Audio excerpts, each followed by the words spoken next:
we're good. Great.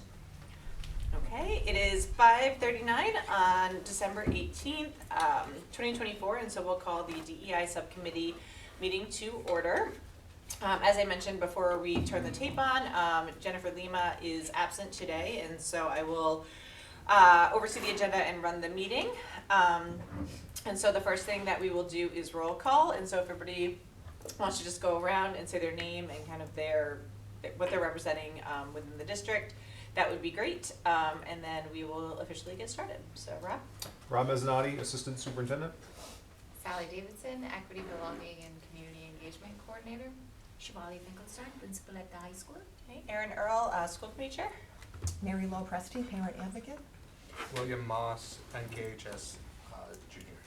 Victoria Cormier, NKHS Junior. I'm Ian Christian. I'm an art teacher at Stony Lane. Awesome. Great, thank you. And after the next school committee meeting, we're going to put Ian's name forward as one of our staff representatives. But today they're here as a guest, but we're super happy you're here, so welcome. Thank you. Okay, so we have the next item on the agenda is the approval of the November 20th meeting minutes. And so if people got a chance to look at those and are good with them, I just would need a motion to approve them. I'll make a motion to approve. Okay, do I have a second? I'll second. Okay, great. All those in favor of approving the minutes from our last meeting, please say aye. Aye. Okay, any abstentions? Okay, perfect. Okay, I should take notes just in case the tape doesn't work. Rob and Sally. No confidence in the tape, no? Well, we didn't have sound once, and I don't know, ever since then I'm nervous. Okay. Great, okay. So the next item on the agenda is an update of the school committee advisory liaisons. So as you may or may not know, we had obviously the elections in November for the school committee, and so there's 5 school committee members, and at our first meeting, which is called the biannual meeting, we not only have the new members get sworn into the school committee, but we also kind of reshuffle the advisory liaisonships and who sits on the different committees, because obviously we have new folks coming in, they might have different expertise, etc. And so we wanted to provide an update for this committee about who will be here, and so both myself and Jen got reappointed to be the school committee advisory liaisons to this group, and so there won't be any change there. We also have a lot of other advisory committees that kind of coincide with this, and so one of our goals within the next couple of weeks is to send out an email with all of the lists so people can see who's on which group, etc. But as far as the purposes of this advisory committee, it will still be Jen and myself. The next item on the agenda is to appoint one of us chairperson for the committee, and since Ms. Lima missed today's meeting, I absolutely nominate her to be the chair of this committee. Even if she was here, I would imagine she would be very happy to do that. She does a great job, I think, keeping us on track, making sure our agendas get posted, etc. And so I would like to nominate Jen for chair of the committee, and would just need a second for that. I'll second. Okay, great. Any discussion regarding that? Awesome. So we'll call the vote. All those in favor of Jen Lima being the DEI advisory chair, please say aye. Aye. Okay, great. Jen. I won't forget that one now. Okay, so the next item on the agenda is, as we've had talked about before, kind of organizing the agendas into 2 different groupings.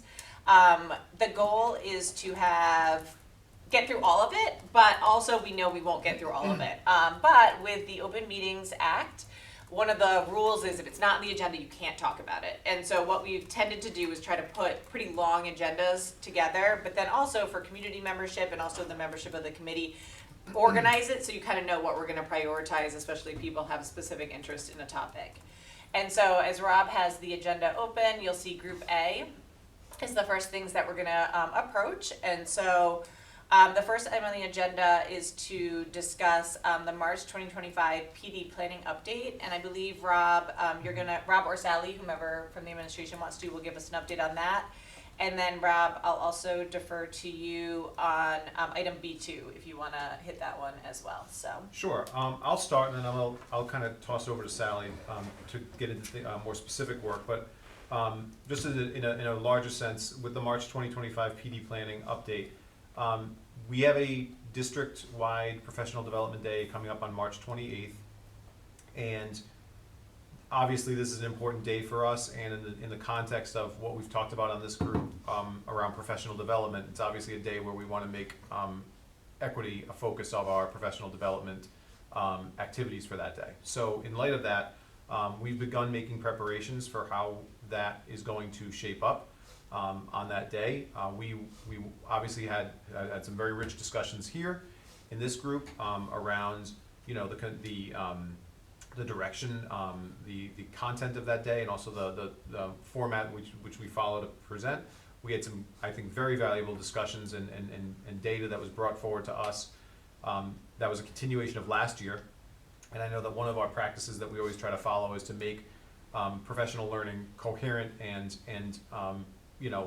along a similar trajectory, right? So it's connected and not just something that's kind of this one-time thing that doesn't come back around. So that information has been really helpful, and again, I want to thank everybody who was involved in that, putting that together and discussing it. So we've started to shape up a plan for that day. We do have more work to do. We're still in the thick of doing it.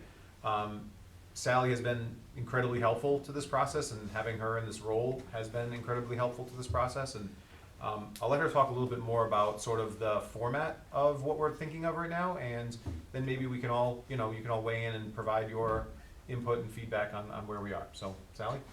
Thanks, Rob. Mhm. So what we kind of wanted to do, based on the staff feedback from the March PD Day last year, seemed like everybody was in favor of continuing the conversation about DEI in schools. And so we picked an umbrella kind of topic, which is culturally responsive practice, to kind of educate most of the staff about as kind of an opening discussion and talking point, and then from there allowing staff to choose a more specific topic that they would like to learn more about. So for instance, we have like microaggressions as a topic that staff might want to learn more about, and how to avoid using microaggressions in the way that we speak to one another and to students. We have Lydia from the Office of Family Learning, who is interested in educating staff about the homeless population in North Kingstown and how to better serve that population. We have other practices that kind of fall under that umbrella, right, of culturally responsive practice, like setting high expectations for all students and kind of raising the bar to create more equitable educational experiences for all. We may incorporate some education around neurodivergence to include our students with disabilities in the DEI work. And another aspect of culturally responsive practice, I would argue, is including more opportunities for students to address real-world problems or community issues in the curriculum in the school buildings. So these are some examples of more specific topics that teachers could kind of opt into training on, not just teachers, all school staff, during the PD day, at least the morning when there would be somewhat of a DEI focus. So thank you, Sally. The conversations we've had around this and how we want to structure this is something that we think in our practice has been pretty effective in terms of the format. So one thing that has always come through and has always been very well received is when staff has a voice in what they can learn about. So there is some element of choice involved, where people have different options to choose from, different like subtopics under that umbrella topic of culturally responsive practice that aligns to them, and kind of like maybe most naturally fits to what their role is. And so we're working right now to kind of identify those topics, right, of how we can make sure that we are hitting the areas that need to be hit. Then we also looked at how to be really clear and streamlined with what our outcomes are, what our objectives are, what we're hoping teachers and staff can come away with from the experience. And then also what content will they be engaging with in the professional development. So we're looking at things like how we'll structure discussions, how we can ask thought-provoking questions that can drive good, rich discussions among staff, how we can provide them with access to materials, whether it's video materials, whether it's text materials, and then how we can also make sure that they have the ability to reflect on what they learned, how they can take it back to their practice, how it will impact them in the roles that they play, how they can use this in their future work in whatever that might be, and then also how they can give us feedback on how things went, on what questions they may have, on what further learning they might be interested in, and how we can kind of, again, carry this work forward in future years. That's kind of what we're looking at right now as far as what we hope to get out of it. We still have more work to do on the details of it. It is a challenge with the number of staff we have to kind of make this work logistically, but we're gonna work on that. We're looking at it right now, and we're excited. We're excited to see it happen. So speaking of logistics, how does this work with PD Day? Is it like teachers move, not really from station to station, but do they sign up for a particular, like a workshop and attend the ones that speak to them? Or is there like a sort of a one base common one that everybody participates in, and then It's a great question. like plenary sessions? It's a great question. So so right now, again, we're in the planning stages. Our thought right now is that we would start with a whole group for a limited amount of time. And that whole group would be almost like a way to just level everybody and say, okay, we're gonna talk a little bit about where we were, where we are, and where we wanna go. Have that general high level discussion. That's where we can talk about some of the specific work we've done under that umbrella of equity, DEI, and kind of like reflect a little bit on, some of the learning that's happened in the past, some of what we did last year, and then set the table, if you will, for like what we're doing on that day and what we hope to achieve from that. And then from there, they would move off into breakout sessions, and so they would be based on their own interests. So they would sign up for those in advance, based on what the topics are, and then they would participate, we think, in 2 learning sessions that were under that umbrella of culturally responsive practice. Other questions? Do you want questions or comments? Yeah, no, or yeah, thoughts? go ahead, Sure. yeah. Questions or comments or thoughts from the community? So the idea I was really pleased to see about the neurodivergence. Is that based on faculty staff input, or is that what is sort of like, what is out there and what they need to know? I would say that in kind of thinking about how staff will interact with these different topics, we thought about how some might feel that learning about neurodivergence is more useful in their role at NKSD, and so that's one of the reasons why we wanted to incorporate that. Plus, when we think about diversity, equity, and inclusion, a lot of the time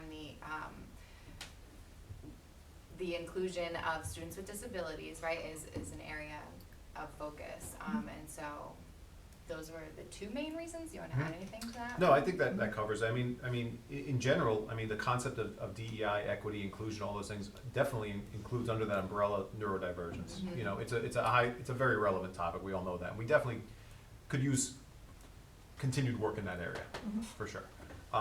So we view that as definitely a part of the menu of options we'd like to see teachers have the ability to access. So one thing I would like to contribute, having had a child who was nonverbal, who could not express his needs, I think this would be a really unique opportunity to solicit input from parents, just to kind of say, like, what's important to them, because with a lot of kids who are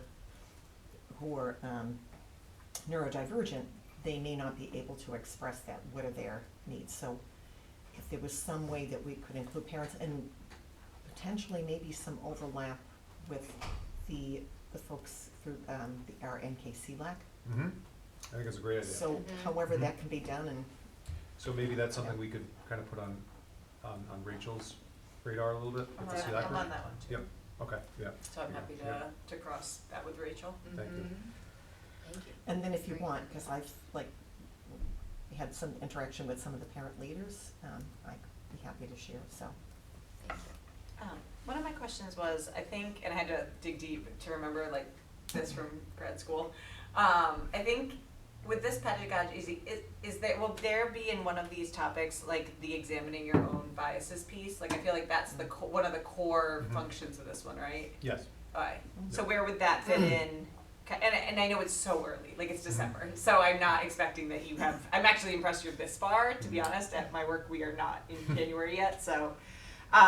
Would that fit into one of these categories, or would that kind of maybe be part of that overarching message? No, it fits you into all a thought about category. that? We Yeah. envision that being a breakout session. Yeah. Exactly. Yeah. One of the breakout sessions would have that title. Yes, I mean, it kind of aligns with that setting high expectations for all, right? Like, there's a lot of research and a lot of data about how your own biases impact how you set expectations for students and how you kind of guide them in different directions and when you give them extra opportunities, et cetera. And so that one might be a really easy one to tie it in with.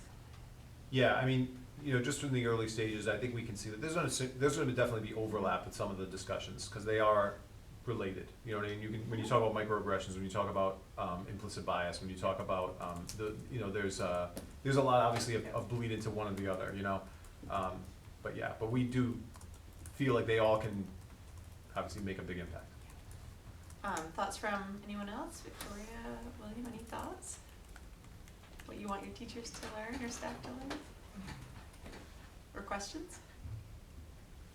What about engaging NK alum? Because I remember a few years back at a school committee meeting, there was a fairly contentious period there where there was like pushback with DEI. And I remember there was a student who got up, and I think he had actually been like in my son's class when they were younger, so at this point he would be about 25. And he talked about his own experience being one of very few children of color. And it was really powerful. And I think his mom works in the school, if she still does, because I remember the family came, and it was really powerful. Because I'm not convinced that current students may necessarily want to get up and share those stories because you may feel as if, you know, you might alienate somebody or you might get some pushback. And I think that's maybe kind of a word of mouth thing, like how do you connect with graduates? But some way to do that, like personal experiences. Yeah, so just to clarify, like for maybe like have a panel of alums talking about how microaggressions affected them. Is that kind of where your that vibe is? Yeah. It's an interesting It is. way to approach it. And I do remember that speaker very clearly, and it is very impactful when students, like past students share their stories in hindsight. Yeah. I did a really nice job with that day. Other thoughts or suggestions for the administration?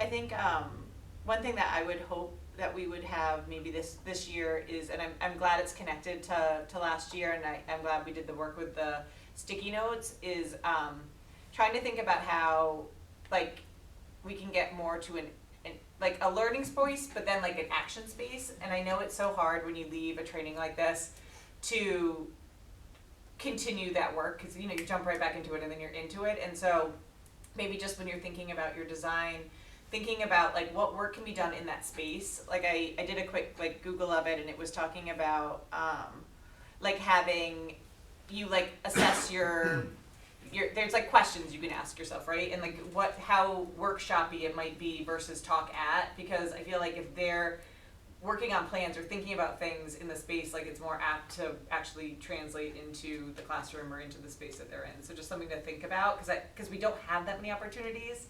So I feel like getting them to really like kind of, one thing I'm gonna do is kind of vibe might be helpful just because it's hard. Yeah, absolutely. And we talked about that a little bit with like, just having teachers filling out even an exit ticket that prompts them a little bit on that. But also I think, I agree with you. I think that just having a question like, how will you bring this back to your practice? You know what I mean? How can this translate to what you do every day? I've always believed this about professional learning, is that the best professional learning is when you can go to work tomorrow and apply something that you learned, from that. It's not just hypothetical, it's real. And it's something that can be directly impactful on what you do every day. So that's the goal. Yeah, is that we can- I think that's great, cause I think we did the overarching concept last year, right? Mhm. But then we did like the stop, start, whatever, but that wasn't that, We that wanna was, make it more. yeah, like, Yeah. so, Mhm. good, Yep. it sounds great. Any other thoughts? Ian, any thoughts? You're gonna have to go to it, so. No, I like where this is going. Yeah. I like the idea about alumni sharing their stories. I think that like the last PD when we had the speaker telling their personal experience, the influence of teachers on them was, I think like people took that to heart. And but then I also like what Rob's saying, how being able to apply something you learned the next day, like how can you do that from these different lectures that we're gonna go to, like, so it has to have some kind of a impact or strategy to take with you, because what's like concept to being applied when you're in the thick of it is a challenge. Okay. Anything, Shivali? I was just thinking, based on what Rob said, that if that would be the kind of activity we leave people with, then we can continue at the building level, because we do have common planning time, and then as a whole department, as an instructional leadership team, all the departments meet with me regularly. So that can continue that way, so we can kind of like have some progress checks on, once, Mhm. what each department, like, what did you try this year, and what were your experiences, and then the sharing can happen, so that can kind of continue throughout Like the how to- school yeah. year. So like that. Any other thoughts or ideas from the committee for the administration regarding the March PD? Well, Thank please you. let us know if you want any additional feedback on it. Yeah, and- we may, because I mean, Yeah. this is gonna be in the planning stages still, so, Yeah. yeah, we may bring it back, to get bring more details to you. Yeah, and especially if you're looking for, speakers or people to run workshops, et cetera. Like, I know there's some people around the table that definitely would maybe know some people in the local area that would be willing to come in if you're worried about that piece. I also really liked the idea of like the peer-to-peer model, but if you're just like, oh, we really don't have an expert on implicit bias or microaggressions or whatever it might be, like, I'm sure there's people that would be willing to come in and give some of their time for it, so Mhm. let us know if you need assistance with that. Mhm. Great. Thank you. So that will move us on to our next agenda item, which is the DEI consultant professional development RFP update. And so just for some context, as part of our goal to do work in this area and also try to have it so that we can have some consistent progress. Obviously, one of our biggest goals was to have a staff member that was on the administrative staff that was kind of having this as part of their focus. But then also, Mr. Mezzanotte had brought forward the idea of bringing in a consultant to help with professional development, et cetera. And so the administration put out an RFP, which stands for Request for Proposal, which is part of the process that towns have to go to get people and companies to say, yes, we'd like to do work for you. And so the RFP went out and the school committee got an update yesterday. And so Rob can kind of Sure. give the short version of that if you want, and then we can talk maybe about next steps. Yes, thank you. Dr. Earl just summarized it really well. So the RFPs went out, we received 4 bids for it. And just to give a little bit of context, money was allocated in Title II of our Consolidated Resource Plan, which is a grant that we get. It's a federal grant that's for targeted professional development. And we had monies allocated in that specifically for the purpose of equity-focused professional development for our teachers. And the vision was that this would be accomplished through bringing on a consultant group that would have an expertise in this area, and that they would provide professional development to a team of educators within North Kingstown from all different levels and different content areas and such. And those teams, if you will, would serve as sort of the central team for intensive equity professional development. That would be then distributed more widely among schools. So long story short is this money was put into place. It was posted as an RFP. The bids we got were for very very detailed and very thorough and quite frankly, impressive bids in terms of the scope of the work. But unfortunately, they were well above the asking budgeted amount that we had posted. So none of them were really applicable to what we had budgeted in our Title II. So that kind of caused us to kind of come back to the drawing board a little bit. And one of the things that was in the context of putting that money together was that we did not have an equity, belonging, and community engagement coordinator. And we weren't sure if that position was gonna get filled, because you never know. So it doesn't mean that that work is not needed, but having this position filled now with Sally, having her been on board now for some time is really helpful to the context of that. So we're thinking that the next step in the process is to still obviously take that money and allocate it into the area where it was aligned, which is the equity piece, but to maybe repurpose it a little bit away from an outside consultant group and to use it to assist Sally with maybe additional personnel, additional expertise, but maybe to provide our teachers with some resources and time to complete this really important work, is where the thinking is that we're at now. And you know, we brought this in front of the school committee last night just to more or less provide an update, because obviously this is a very important thing that we've talked about a lot in this group, and it's obviously a big part of what our goals are for our district. So that's kind of where we are now. The work is going to continue, no matter what. This represents, I think, just maybe a potential shift in the way the work gets done. And I feel good about it. I feel good about the different options that we can potentially look at.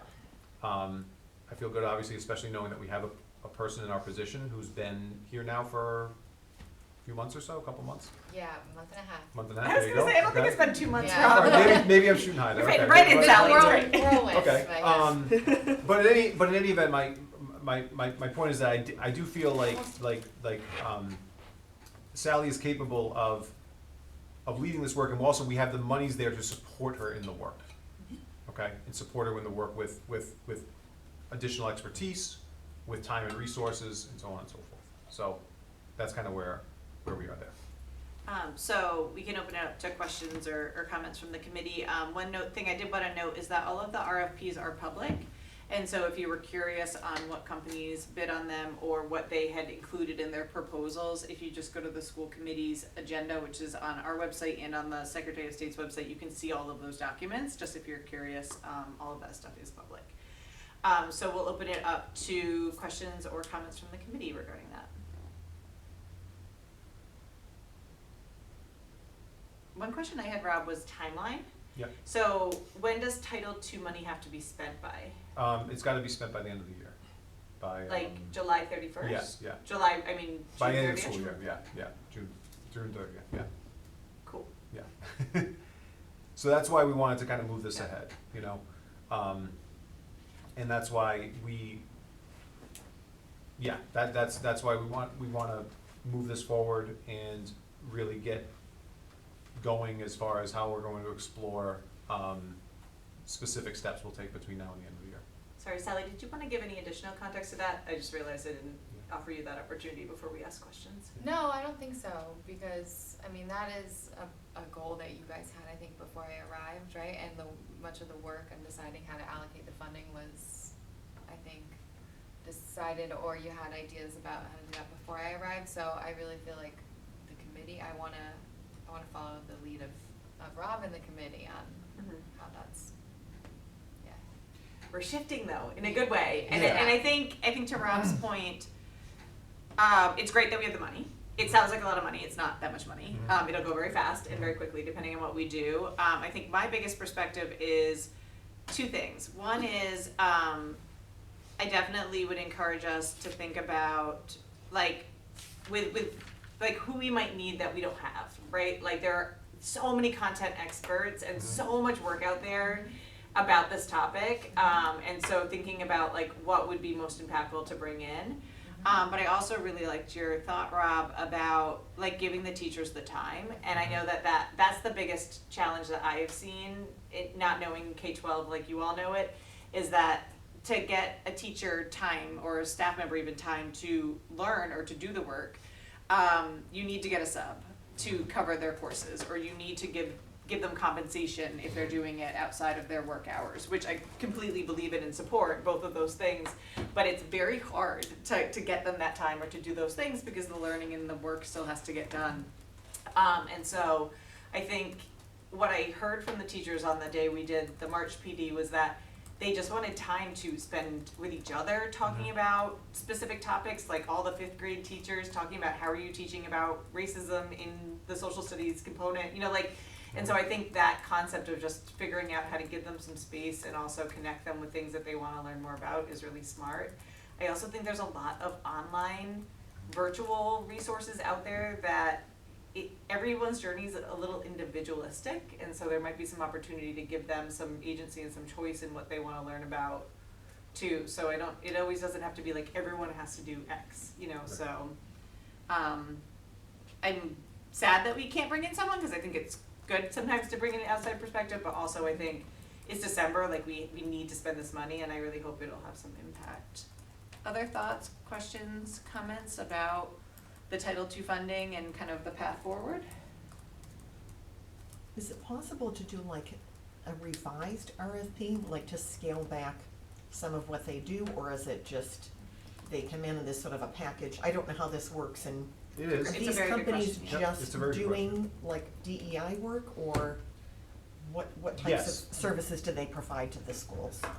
Yeah, to answer your question, the answer is yes. We can do a revised RFP. That's an option we have, and we can scale back some of the language and maybe try to be more, maybe more limited in terms of that to get a little bit of a scale back proposal. So that's an option that we have, and that's something I think that will be discussed. I think that again, I'm certainly open to discussing it, but I also know that time is a factor. And in terms of getting the work done in the way that we want to get it done. I do feel like the money that we have at our availability, if it's not being put towards an outside group, that we can allocate it in a way that can be very effective within a model that we are envisioning with the outside group. I do think we can do it, and that's, again, but I understand, like, there's always a couple of different ways you want to get to where you get to. So I'm open to hearing from people's perspectives on it, but I also feel pretty confident that like we have some pretty strong resources at our disposal internally, or at least within the community as well, that we can tap into to make this work really valuable. So one, I don't recall the name, you mentioned somebody in the community, maybe in the school department, they talked about, like, I think it was like the issue of homelessness or lack of housing for students in the community. Is that somebody who works in the school department? So could you pull in somebody like that? Yes, yes, we could pull in someone like that to provide certainly a level of expertise and knowledge in that area. So yes. I'm saying we also could look at what resources we have at our disposal that are near us, that being one of them. So other professionals, whether it's local professionals who are, at higher ed potentially, or local professionals who do this type of work in a different setting, that may be available to come help lead this work and bring an outside perspective to this work. Is something that I'm interested in looking into more.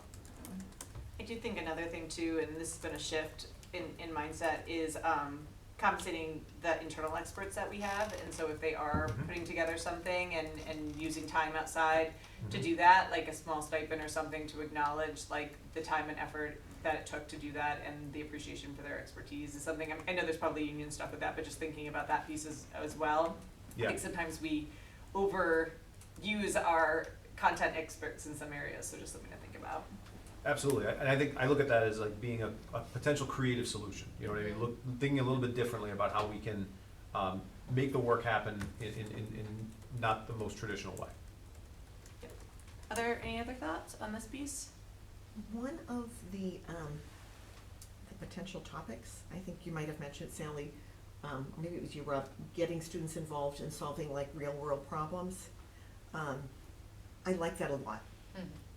That was an issue that I like never really like moved forward, but I remember, so when my son first entered the school district at the age of 3,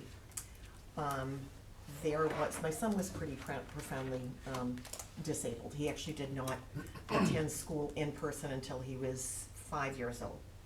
And one of the pieces of equipment that was actually created for him was something to help with his visual impairment.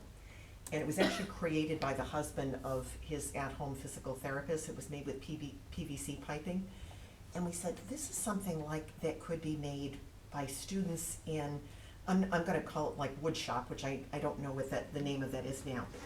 But to introduce students to issues, and in this case, it would be with the neurodivergent disabled population, but to be able to take like that real world knowledge and put it to use. And I'm sure there are kids in the district, I know of other kids in the district, that could use something like that.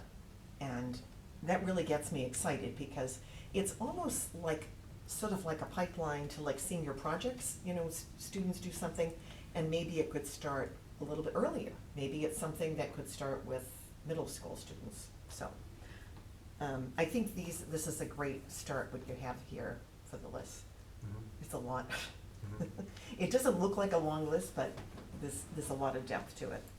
And I don't wanna go off topic here, but just to add to what you're saying, we just, in the program of studies last night, introduced a engineering capstone class where this is exactly what the students will be doing. They'll be seeking some community projects that they can, like, you bring your not issue, but you know, what is something that would be helpful, assistive technology or anything. And then the students would design and create something from their engineering ideas that could help community. So That's that's really exactly, exciting. we just put that class together, Yeah, so, that's great. that would be a good time to do it. And obviously senior project, the senior project has limited time associated for students to work on the projects, but that would be a great fit. That's great.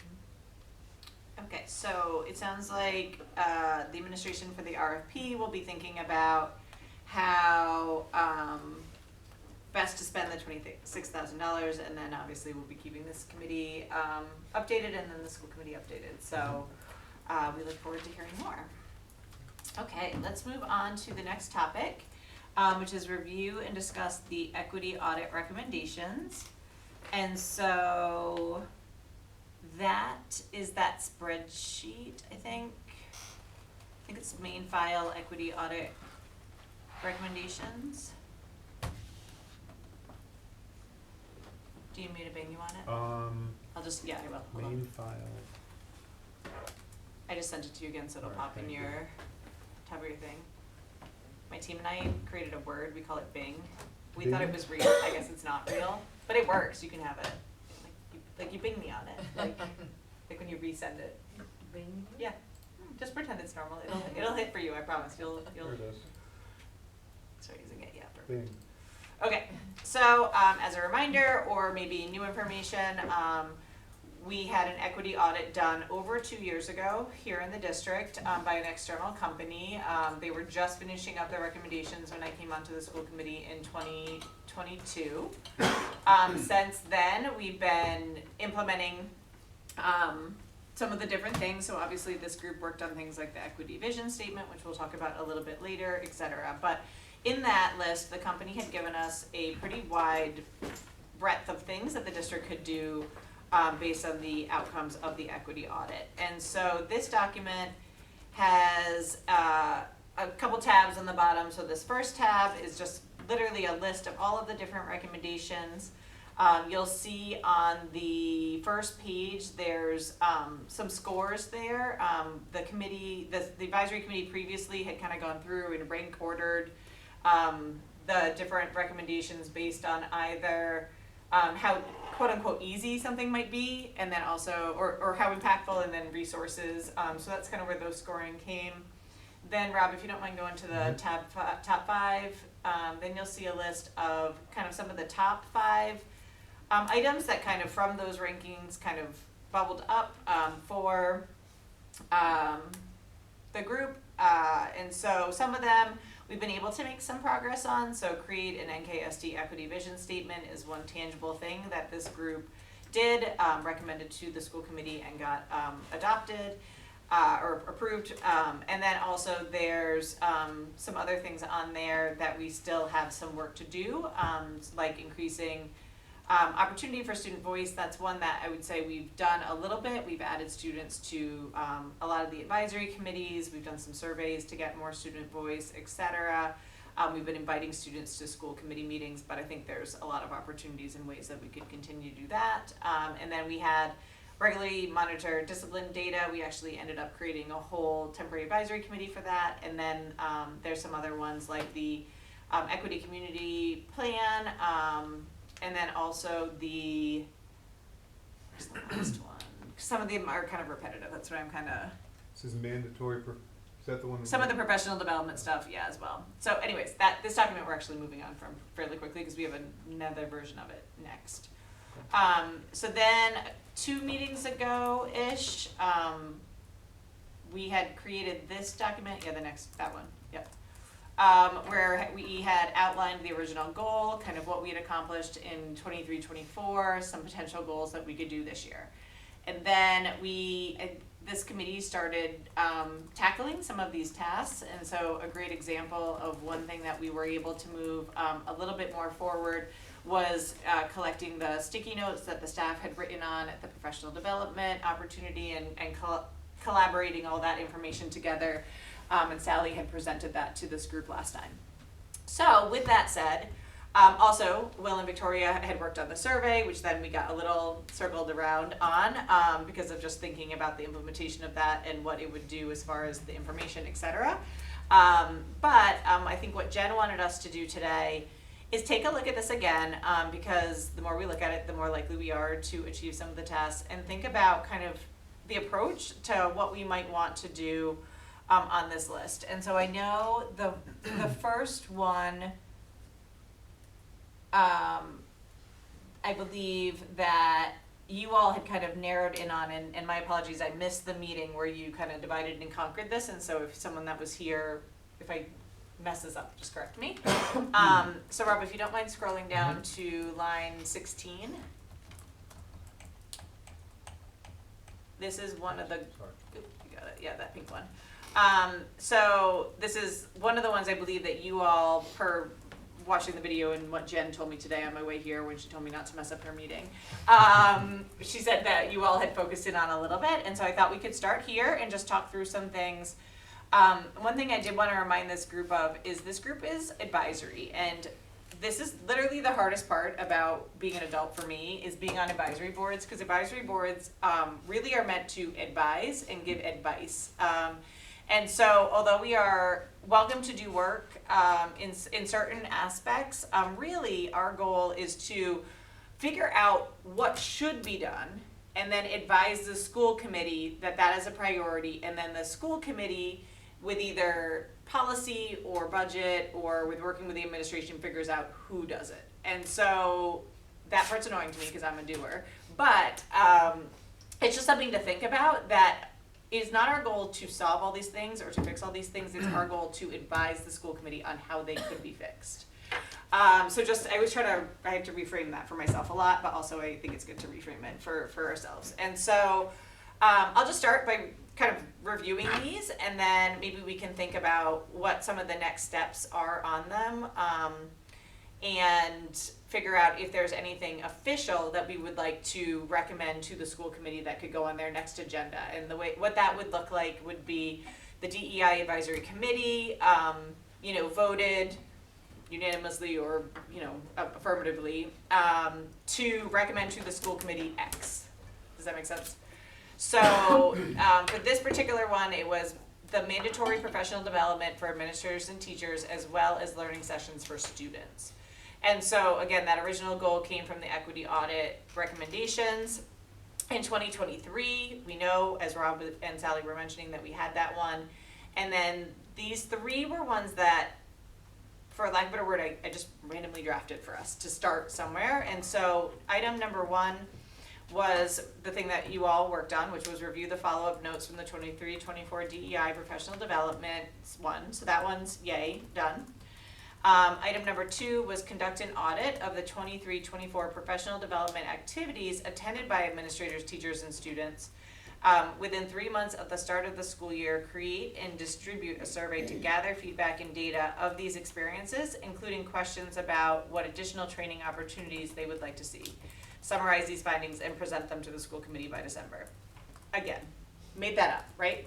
But I think what would be helpful from this committee is thinking about, is that a good thing to do to try to get to that original goal of mandatory professional development for administrators and teachers? And to give you some context on why I wrote that one that way is, I feel like unless we know what has been done or what people did, it's hard to know where the gaps are in what we need to offer in the future. So there's obviously these big professional development opportunities that, you know, the administration puts on for the staff, but then also all the time I hear like little anecdotal things of, oh, we went to this really cool training for principals, or we went to this really neat training for math teachers and we learned about XYZ and they talked about this interesting equity topic, you know. So I do think that although we know that there's so much room for improvement, that there is some professional development happening in different pockets, but until we know what that is and what people have, we don't know who knows what, and then we also don't know how they can share that with their peers. So like, you know, the Stony Lane folks might know X, but then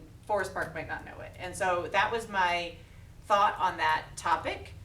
There's literally 900 ways that we could get to that goal, and so what I would be interested in hearing is, and if you already had this conversation in depth, just catch me up, about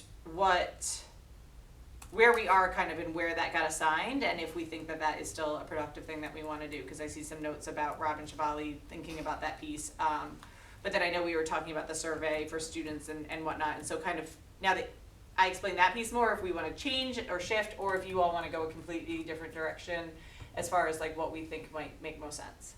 And then just quickly, the second one was conduct a comprehensive review of possible credible professional development opportunities, in person or virtual, for administrators, teachers, staff, and students. Based on the review, make some strategic recommendations to the school committee regarding new initiatives and provide perhaps cost data of what that might look like. And so that's a lot of words to basically say, you know, would the committee want to recommend or know of any professional development opportunities that we would like to recommend that the school committee fund, et cetera, for teachers? And so it would be Googling and researching, like, as a group, like what might be out there that maybe NKSD teachers should be participating or could be participating, and making that recommendation to the district. And so obviously it looks like we had some committee members assigned, and you can see the notes there on like the right. And so I wanted to kind of just hear people's thoughts on next steps in any of those ways, or if you all had any ideas about other things that this committee could recommend as far as how to get to that original goal of having more professional development for administrators and teachers, as well as sessions for students. So I will stop talking, and would love to hear the committee's thoughts on any of that. I know one of the things that we've been talking about was potentially putting some questions together, correct? So I don't know if William and Victoria, if you had the opportunity to look into that a little bit further, but do you have any thoughts on that at all, or where we are?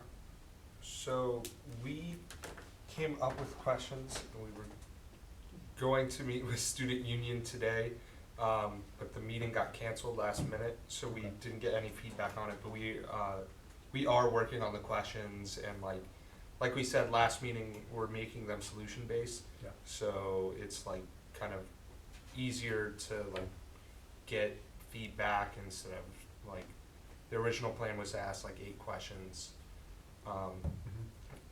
Just like, have you experienced this? And sending that out to like 1,500 students just didn't seem practical. Yeah. So we made like more solution-based questions, and we're gonna get feedback on them, and we're like in the process of like fine tuning them Okay. Good. perfectly. Yeah. So do you, But no, go ahead, sorry. yeah. That's Okay. just yeah. And again, just to bring that's such good work, and that's awesome that you're tying in the student union. I think that'll be great. Something to think about is the goal of what we're trying to achieve with that piece, going back to the original goal from the equity audit, is trying to figure out what learning sessions students would want, right? What do they Yeah. want to learn more about in the DEI umbrella, right? Like what, and so I think I always try to come back to the original goal, and so when you're refining your questions, try to come back to that, because that's really what I wanna know, is I wanna know, there's so many things, right, that we could give trainings for students on in these areas. What do we kind of know what they know the problems are, but what I'd be curious about is like, what do they want to learn more about? Like, what would they be, Yeah. I know like when you go to assembly and things like that, like there's always a little grumble, or at least there was when I was in school, but like at the end of that assembly, I want them to be like, oh, I was wrong, like that actually was kind of cool, and I kind of learned something, and I'm going to be able to use that like in my class and stuff. So like that's what I'm curious about. Would love to hear others' thoughts on what might be helpful to learn about from the students with that learning session piece, to give Will and Victoria some thoughts. You all are like, where is Jen and why isn't Ellen making us do this right now? It's December 18th. Well, yeah, I mean, I'm curious about a couple of things too, in addition to that. So since we last spoke, did we update the questions at all, or did we come up with like, cause like, I think solution-based I questions. think the next step was they were gonna meet with the union, so Yeah. that was the next step. To ask the questions or to talk to the union? To talk to the student union, we were gonna like give them questions or ask them for questions that they might wanna hear. Got it, On okay, surveys, yeah. okay, alright, thanks for the collaborate with clarification them. there, Yeah. got it, okay. Alright, I was a little bit confused there on that, that's good. So, one of my wonders is, and I agree to Erin's point about what the students wanna learn more about, but what I'm probably even more interested in is just what are students experiencing in their student day-to-day? You know, what are some things that they are experiencing that they can share with us? We already know that, Rob. Were you here, this is a very honest question, were you here at the last meeting? I was. Okay, it's okay. I thought, and maybe I'm wrong, because the equity audit kind of told us what the students were experiencing, I think we were trying to get like that one step farther. Like, we know that they're experiencing microaggressions. We know that they're experiencing race-based bullying. We know that they're experiencing like discrimination. You know, like that came through in the equity audit pretty clear. And so I guess maybe what else would you like to know is I guess what I would wonder. And we had some concerns about surveying students. Yeah. What Okay. experiences Sure. have you had? It's okay, there's a lot Right, going. with No, I I understand didn't remember if you were here or not, so Yeah. that's, I who think knows what happened, one but thing yeah. I'm curious to learn from students is, like, what do they already know when it comes to learning about the benefit of diversity, equity, and inclusion? Like, do they know the term microaggression, or have they never heard that term? And in addition to like, what do they already know, I guess it's kind of hard to ask students just very open-ended, what would you like to know about diversity, equity, and inclusion? So maybe if those questions could have like drop some downs. multiple choice kind of options, and if you guys have some ideas about what you would like to see in the multiple choice options, I think that would be helpful when we do ask students about this stuff. Ian, any thoughts? I was wondering, these things that the students have shared, is there a way that they can share it on like a weekly basis, or when it happens to them? Like, cause not every student's gonna, go tell the teacher, or go to the nurse or psychologist. They're just gonna either have it internalized, or, maybe they talk about it at home, but maybe not. So, I know, like a survey is nice, but like having an ongoing, open opportunity for someone to share would probably be better. Like something they can go to immediately, like right at or like when it's on their mind. Yes, something like they've the experienced. Jamestown School, they have like an anonymous share or something, it's like an app. Mm-hmm. I don't know what we Okay. We have, a couple of different ways they can report things anonymously. And also like they have supports that they don't have to be anonymous, but they just wanna go speak to someone. So we have, that and they do that, but I'm sure there are some that don't. Like you're Tying your two ideas together though, Yeah. to Sally's point, are students aware of that? Right, That do they have students know anonymous how to? mechanisms, yeah, yeah, exactly. Mhm. And Yeah. so, so Well, that goes back to kind of that baseline of like, what do they know, what do they not know, and then if that's not exactly what they need, then we could figure out that piece of it, but I'd be even curious if they knew what existed currently. so I know that all of our students in grades 6 through 12 were all very recently trained in our Say Something reporting system. So you all did that, correct? Yeah. Did that sort of I mean, I guess I'll ask you, do you feel like you're pretty well aware of what we offer that you can do to report? Yeah. Okay. Do you feel like your peers received the information a little bit more alert this time? I feel like it's been like 2 years since we ever did it at the level we did it this year. I don't know about all the advisories. I'm in the gym with leadership, so we just went down to the Okay. auditorium. Okay. But I know that everyone kind of saw it from the Yeah. auditorium and stuff. Are you talking about Say Something, Yeah. Say Something anonymous reporting system? Yeah, That which is one not to exactly me- this. Yeah, that's Yep. not this. Yep. And so I think that's an important piece to just designate. That is super important.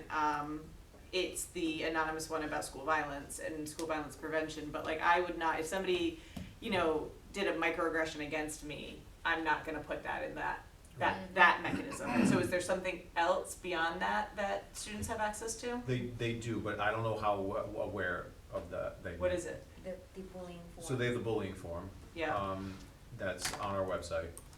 but that's Um, not anonymous.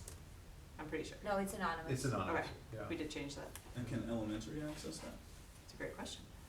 I think there's a form Yes. for every school. They should be, yeah. Yep, Yeah. so on the website, there's a link for each school. But to your point, and this is again, maybe something that will come out of our recommendations to the school committee, is that this needs to be more widely, that there needs to be some sort of policy or some sort of thing to make sure that this is told to students often and, very visible, like maybe that is part of the recommendation, right, of something like that. Because And when the new bullying staff reporting comes on, Huh? and when new staff comes on Yeah. at NKSD, like. Yep, onboarding and stuff. Yeah, you probably didn't Right. hear about it yet, Ian, so, yeah. So teachers Yep. should get the word too. So that can be an area where we could focus on, is maybe, having a communication plan around notifying students of how to access reporting Yep. procedures for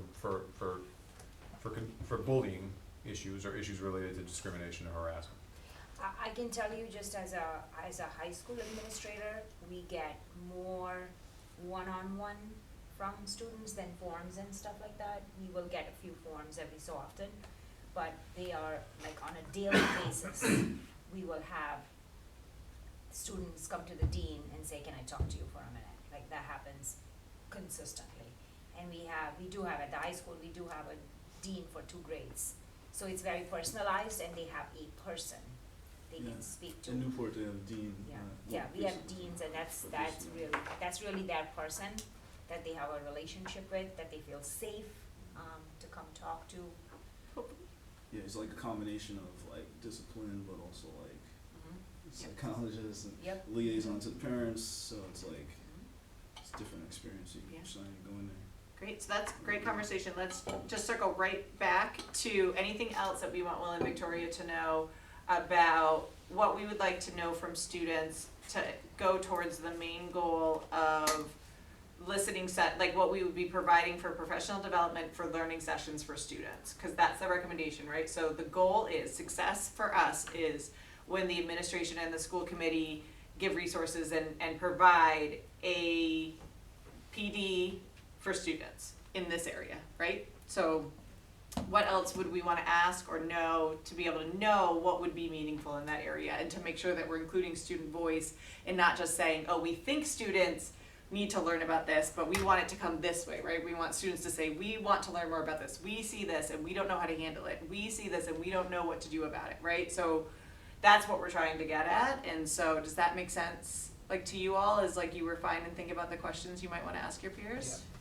And I'm Sure. assuming one of your questions is like, what are some solutions that you have, or Yeah. ideas, right? I'm sure that's So- one of your, Like, some of them are like, have you encountered this? If Yeah. so, Yeah. how can we improve on this? okay, Mhm. perfect. So that's like what Yeah. we're going off of now, Perfect. but, we can add some, like you said, about like what we wanna learn about. Yeah, I'm curious, just like, that helped me right there, just because I'm curious about like sort of the what and or the how, right? So Yeah. the what is, what do we want to focus on as far as content, as far as messaging, which I think having student voice in that process would be really helpful.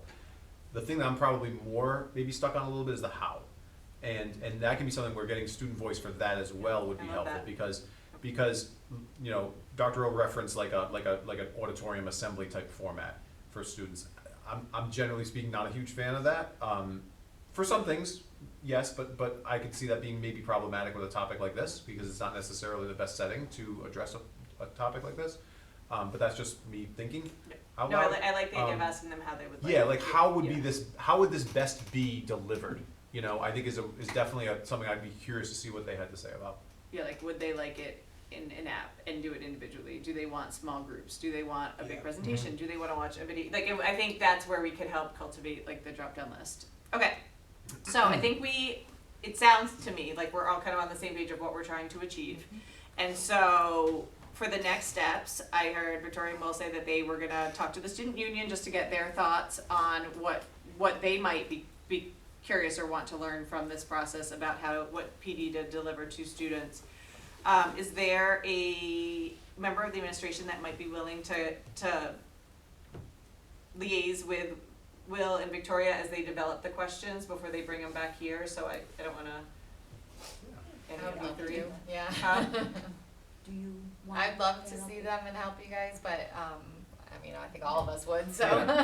The advisory committee's not allowed to give work to people, so No, I Rob, get if it, you I guys get it. could work through that, maybe, I Yeah. just wanna make sure they have a good connection piece.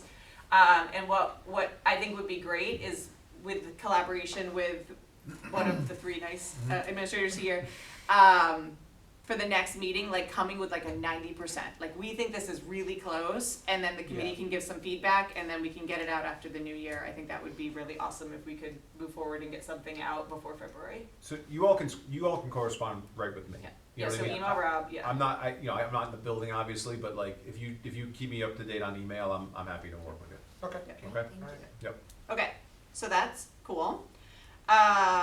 Let's go quickly to the next one, which was how to move forward on the comprehensive review of like possible professional development opportunities that might be available in person or virtual for administrators, teachers, staff, and students. Because again, we're trying to work towards that original goal of mandatory professional development for administrators and teachers.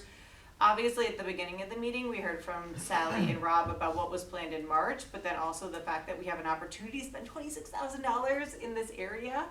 And so, we had talked about reviewing some opportunities through NERI and other organizations. I don't know if that got assigned to a person particularly, or if Sally, Rob, et cetera, have any thoughts on how to move forward there, because what I feel would be success maybe is having some sort of, maybe a couple different things that we find, or we might decide we wanna pause on this one until some of these other things happen and then circle back on it. So we'd love people's thoughts on this. It's basically like, what I think the recommendation would be is, the advisory committee recommends to the school committee as part of the budget process or as part of the approval of what we're gonna reallocate the $26,000 to invest in this professional development book, workshop, speaker, whatever it might be, to kind of give them some guidance on what that could look like and what's out there basically.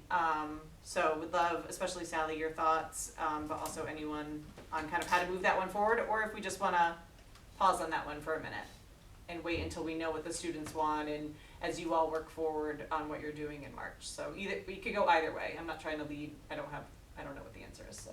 I have started to do some research of what's out there, and especially locally, right, as far as possible professional development opportunities.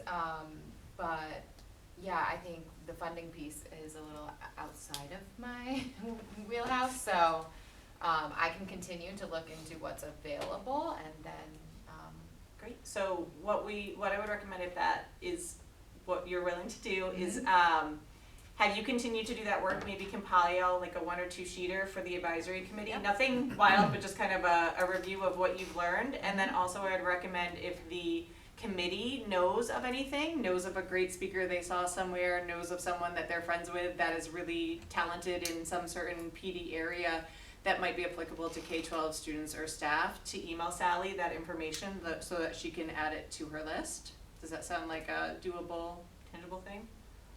Great, it does. We'll do that.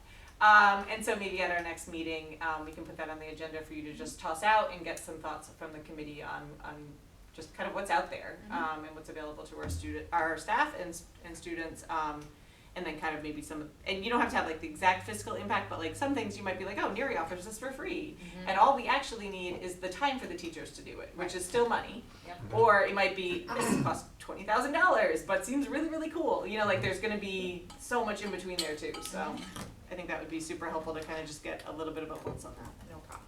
Awesome. Okay, when does this meeting end? Do we have 15 more minutes? Yep. Oh, y'all, get ready. Okay. The next one that you all, alright, so I think that was am I right? That was the first one that you all had kind of worked through, right? Mhm. Okay, so on this document, there's more original goals. So there's the equity statement, creating that.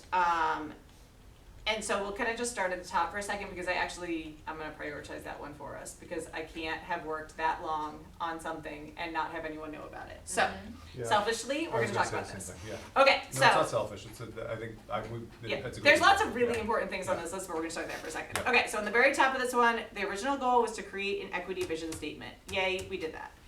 But then we need to, and we engage stakeholders to a very good degree, but then there's this last piece of it, which is then publicize it throughout the district. And so we need to create an equity communication plan to develop like the messages that we want to get out, both internally and externally to people. So internally means anyone that's associated with the district, externally means the community, people that maybe aren't connected with the school district, et cetera. So as you can see, we accomplished a lot with the 23-24, and then I made up some goals for us that we can revise surrounding this. And so one of the goals was to ensure that the administration disseminates the equity vision statement through at least 5 different communication channels: website, email, newsletter, social media, and flyers within 1 month of the statement's approval. Ignore the deadline, it's fine.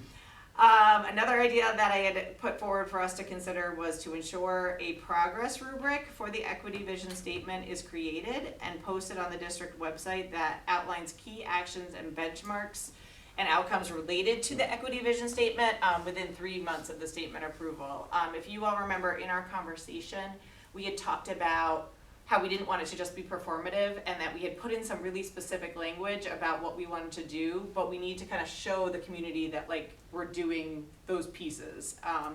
And so that was what that would be, is kind of saying, okay, if we said that we were gonna do X, like what are we starting to work on that ties back to that equity vision statement? And then the third one was assess the impact of the equity vision statement on district policies and practices.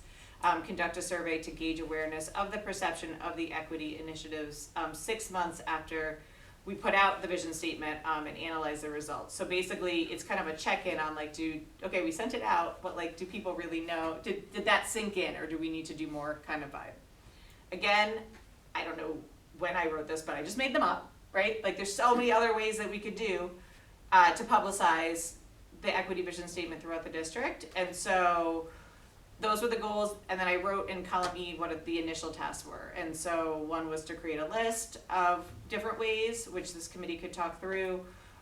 One would be to research other districts to find good information on how to present this, so kind of just Googling other people's websites to see like what's good examples of how to present something like this. and then a list of questions to ask, in the survey that we would do in 6 months basically to see how it's going. So with the 10 minutes that we have left, any thoughts on any of those pieces? And what you all, as the committee that worked so hard on that equity vision statement, would like to see, or any ideas that you have in kind of going back to creating that communication plan that we could include? Are we aware of other districts who have implemented similar initiatives? Mhm. And is there some type of like a professional collaboration between NK and other districts? So you can share that information? Oh, that's cute. No to the, yes, not right now, to the second part. The first part is we definitely are aware, because I believe when we were trying to develop it, we pulled examples. We did, I'm not sure any of them are local though. No. Yeah. That's what I was We're thinking, ahead of more the local, curve, because I Mary. think Yeah. that there was some discussion about some up in Massachusetts. Mhm. Massachusetts, yes. Okay, but not others in Rhode Island. Not that There's I'm one aware. or two that have an equity statement in Rhode Island. I could be wrong. Okay, I don't Very remember few. seeing that, but I'm curious to know, I'm Yeah. gonna look after this Okay. meeting. But, Okay, so that's one idea. It's looking and connecting with districts that already have them, right? Is that? Is there anything to stop you from like connecting with districts in Massachusetts to collaborate and get Yeah, it you from, could like email. just to email somebody and say, hey, I see you've got this, can you, no. Can we have a I mean, Yeah, conversation? we can certainly do that. okay. I Well, we think, could put it on our list of things to think about. yeah, and I advise think, these schools. I think what, well, I think under the goals column, disseminating the equity vision statement, is something that we definitely like, we definitely will need to make some progress in that area. You know, I'm really proud of that statement, we worked really hard on that statement, spent a lot of time on it. So it's just a matter of, you know, what are some ways that we can do that? Well, there's some, you know, Erin listed some here, website, email, newsletters, social media, flyers. I mean, those are all things that we do, right? Those are all things that we already do. So like, we don't need a whole lot of creativity to make that happen. We have all those things, we can make that happen pretty quickly. You know, it's just a matter of like, you know, how we do it. Do we just do it? Do we say, here's our statement, letting everyone know, you know what I mean? Here it is, the email to the community, here it is on our website, here it is in our newsletters, here it is in our flyers, etc. We can certainly make that happen pretty quickly. There's nothing getting in the way there, so. So we what have if you? not yet presented this to the school committee for No, approval. did. the school committee has approved the equity they have, vision statement. okay, Yep, this is okay. 100% live. It has been adopted by the district. It is ready to be sent into the world. And so, to Rob's point, literally, if we wanted to tomorrow, we could do all of those things. But what I was trying to get us to think about is a strategy plan of like what would make sense so that it's not, and I say this so respectfully, I get a lot of emails as a parent, right? Yeah. Especially this time of year or even after the new year. And so how do we think about the rollout in a way that like in 6 months, like 80 or 90% of our district know that we have an equity vision statement, what it is, and like maybe where to find information out about it, right? Or how to get involved in it, right? So I want it to not just be a checkbox moment, but like a really, and I'm not saying that's what you were saying, but I think No. what I would love for this committee to think about is like, how could that work? Where would students see it and engage with it? Where would faculty and staff see it and engage with it? And kind of thinking about the timing of that. Do we do like an email first, and then 2 or 3 weeks later, we do a social media post, and then a week later, we put something in the paper, you know, to kind of try to build on that piece? Or is it like a blitz thing? And on this date, we do all of the things and make like a big splash kind of movement. So I think that's where this committee could maybe have some voice on like where, because I wrote random things, but maybe there's other ideas, or kind of how. So we don't have to land that plane today, but that's where I think the committee might be able to give us some ideas of what would have the most impact in getting it out.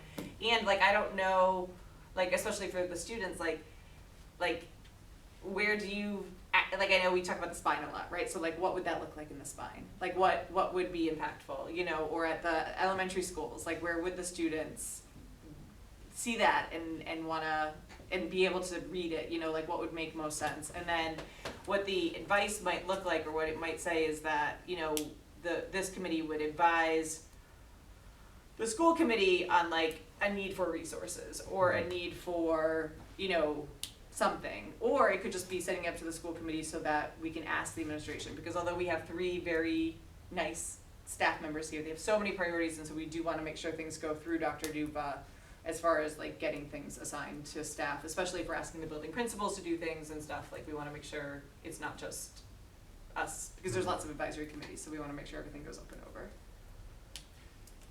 Yeah, oh, go ahead, were you saying? I was just gonna say that I would like to see it shared with students, with staff, verbally and in person over email. I think it would just be more impactful that way, and people would absorb it better that way. And I also would recommend that we post it in the buildings as well. I don't know where or in what form, but I think it should be, viewable to all who visit the schools. Like introducing it in like an assembly or something? I don't know, I mean, what do you guys, I feel like that's up for discussion, but It could be part of like the morning announcements or something like that, where like, I don't know if it's like the video announcements or even just like after the quote of the week, they have, just read it out. Victoria, you can read it in your audiobook voice. You can go to every school. We'll send you to all the elementary schools. We'll send you to the middle that'd be cool, schools. a student representative yeah. from this committee. So I think those are 2 great suggestions and ideas, like verbally and in person and morning announcements. And I think that's where committees like this are awesome, because I didn't have those 2 ideas, right? And so even though I had written all those things, like those are 2 that I would not have thought of. And so I think maybe what we could do for next steps is, if people want to brainstorm some ideas from their perspective, right? From the parent perspective, from the student staff perspective, administrator, et cetera, maybe we could compile that into a Google Doc and then review it at our next meeting and kind of put together some sort of plan. I feel like success would be like within the, like when we get back from school, back from break. I don't know if there's like, when there's like a new shift, right? A couple weeks after school. Quarter ends, end of January. Yeah, so like February 1 energy maybe. Yep. Could be just like the new quarter kind of energy might be timing wise a good place to start, and maybe realistic.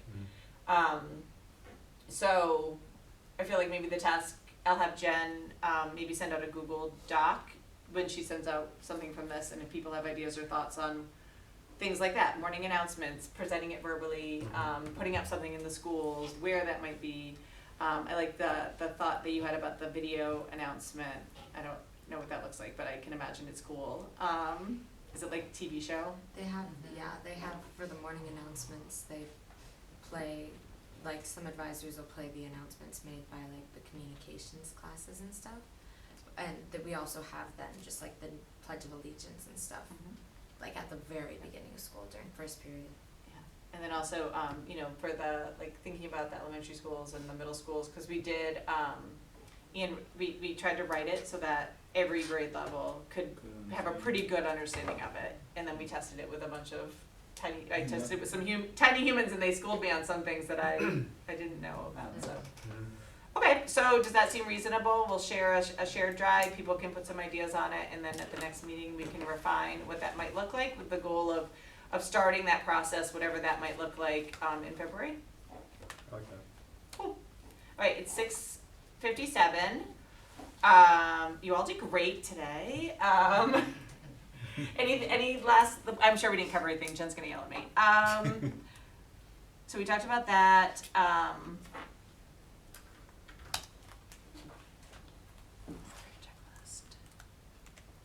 Yeah, the things on the list were the things on the Excel spreadsheet, so we're fine. And so again, that Excel spreadsheet is meant to be kind of a guide for us as we're thinking about things. And again, we don't have to do the things, like we just have to recommend to the school committee things. And so if you haven't already looked at that document, the one that's main style equity audit recommendations, take a look at that 24-25 tab.